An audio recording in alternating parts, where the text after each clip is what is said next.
Shalom saudara-saudara sekalian, berjumpa kembali dalam acara kita Bersama Yesus Pasti Kuat. Nah saudara, hari ini kita akan belajar bagaimana kita bisa tetap kuat di tengah-tengah penderitaan, kesulitan, dan kesusahan. Nah saudara, tentu kita masih dalam keadaan pandemik, saudara, di mana begitu banyak orang mengalami penderitaan dan kesulitan. Nah saudara, kesulitan kita bukan hanya masalah jasmani, tapi ada banyak orang juga hari-hari ini mengalami penderitaan secara rohani. Ada kekhawatiran, ketakutan, putus asa, saudaraku.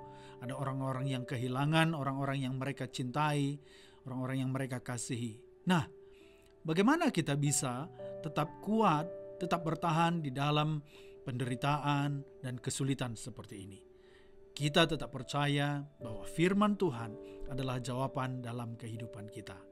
Untuk itu mari kita renungkan bagian firman Tuhan hari ini yang kita ambil dari Yohanes pasal 16 ayat 33.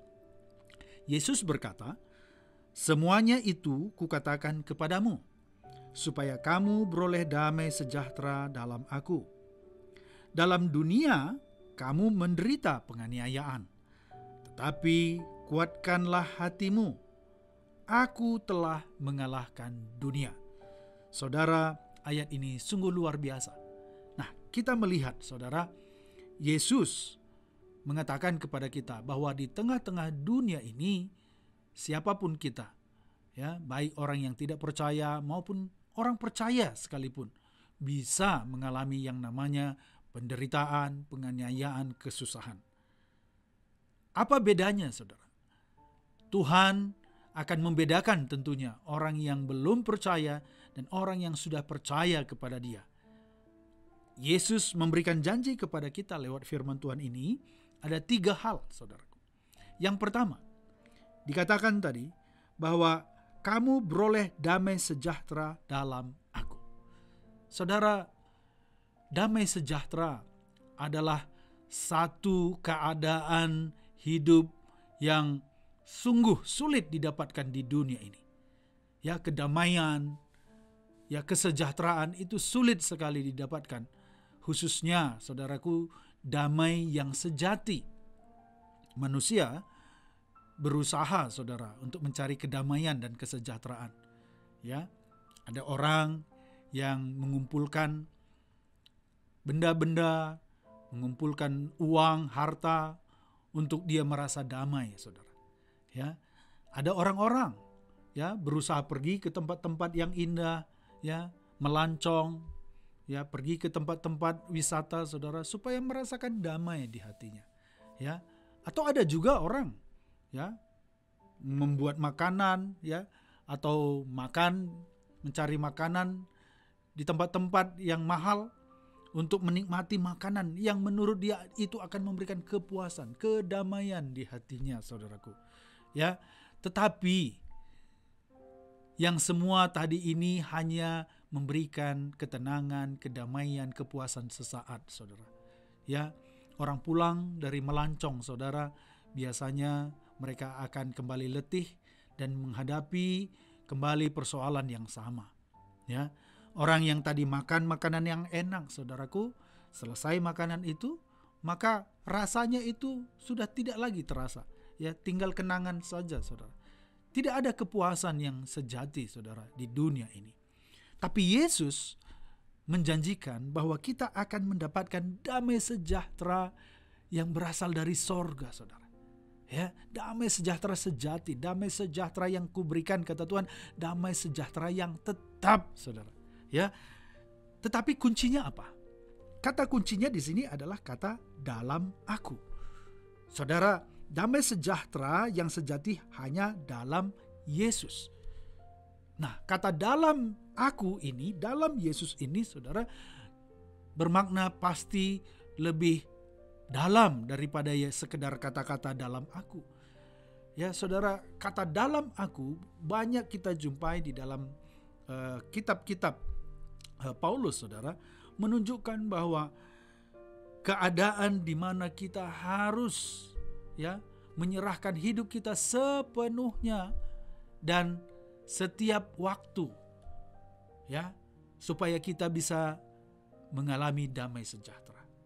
Saudara, dalam Yesus itu artinya ya pikiran kita, ya, keinginan-keinginan kita, tindakan kita, saudara, kita harus lakukan di dalam Yesus. Ya. Saudara, Raja Daud, seorang raja yang begitu terkenal, ya, kekayaannya begitu luar biasa, ya, dia punya fasilitas, dia punya pelayan-pelayan yang begitu banyak, saudara. Tetapi dia pernah berkata di dalam kitab Mazmur, hanya dekat Allah saja jiwaku tenang. Nah, saudara, Daud meskipun punya kekayaan, jabatan, fasilitas, dia tidak merasakan damai sejahtera di luar Tuhan. Ya, dia tidak mengandalkan kekayaannya. Dan dia sudah merasakan itu, bahwa ketenangan, kedamaian hanya kalau dia dekat dengan Tuhan. Nah, saudara, bagaimana dengan kita?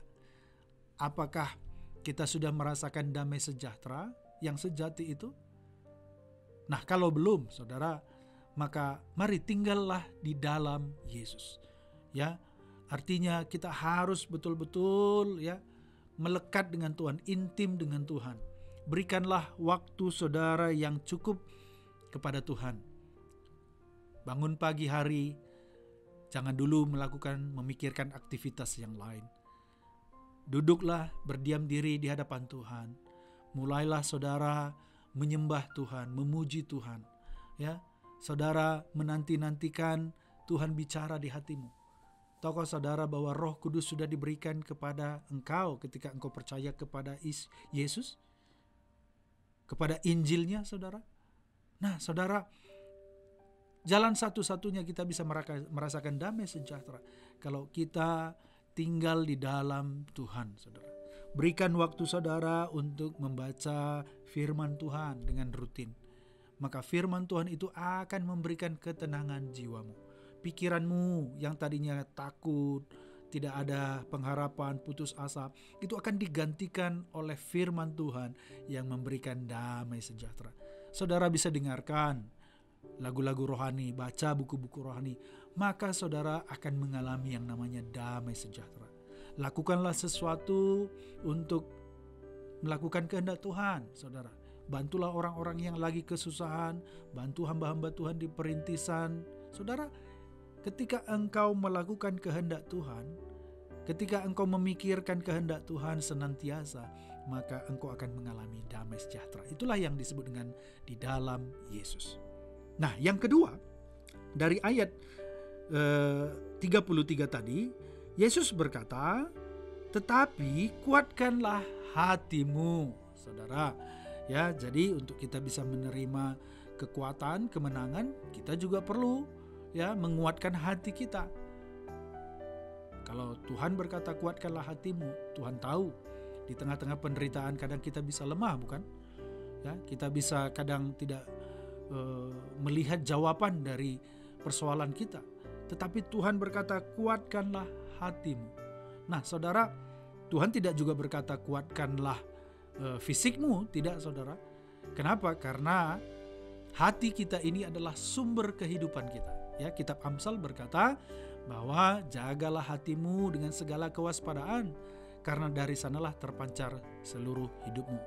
Jadi yang perlu kita kuatkan adalah hati kita, saudara. Ya, kita harus jaga hati kita. Bagaimana caranya?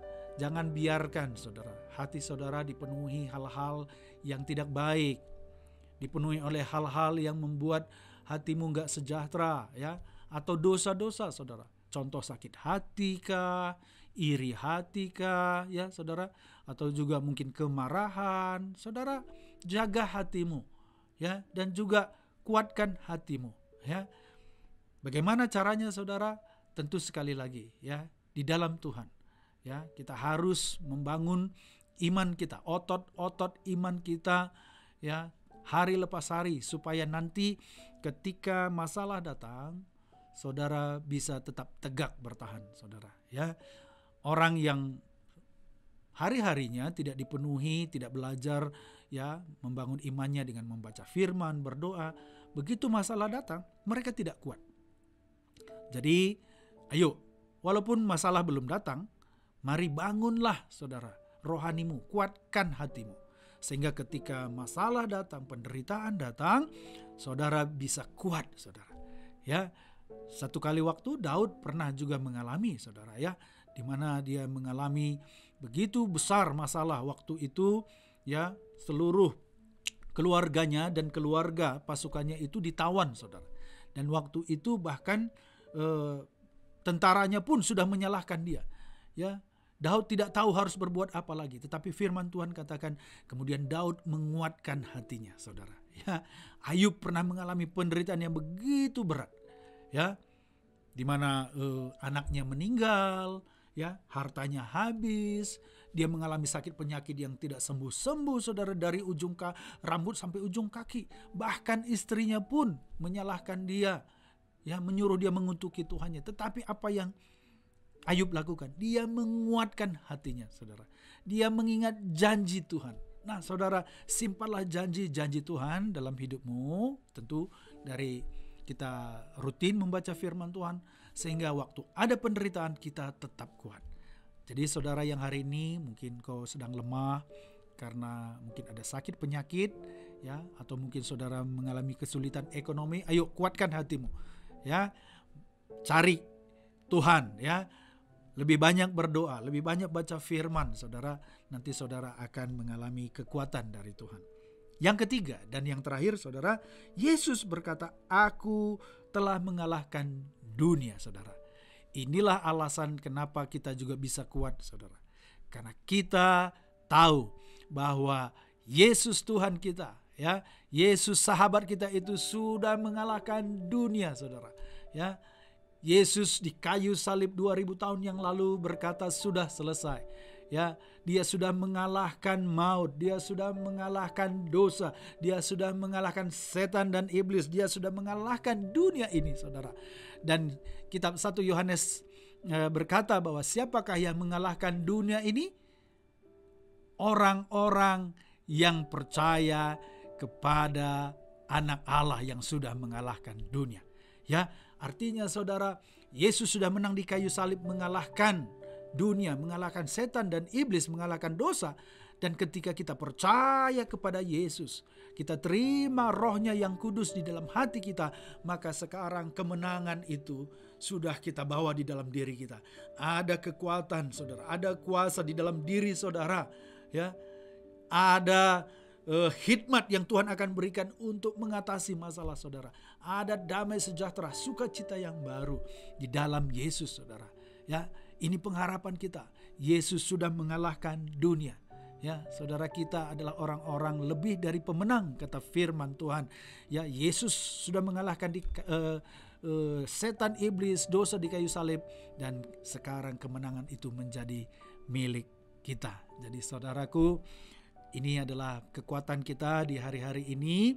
Ya, Tuhan berjanji akan memberikan damai sejahtera kepada kita. Ya, kita juga bisa kuat, ya, saudaraku.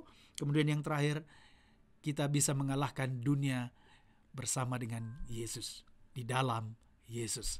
Kiranya Tuhan memberkati saudara. Mari tetap semangat, jaga hubunganmu dengan Tuhan, ya, banyak berdoa saudara, dan pasti Tuhan akan menolong kita. Terima kasih, Tuhan memberkati, dan sekali lagi bersama Yesus pasti kuat. Haleluya, haleluya, haleluya.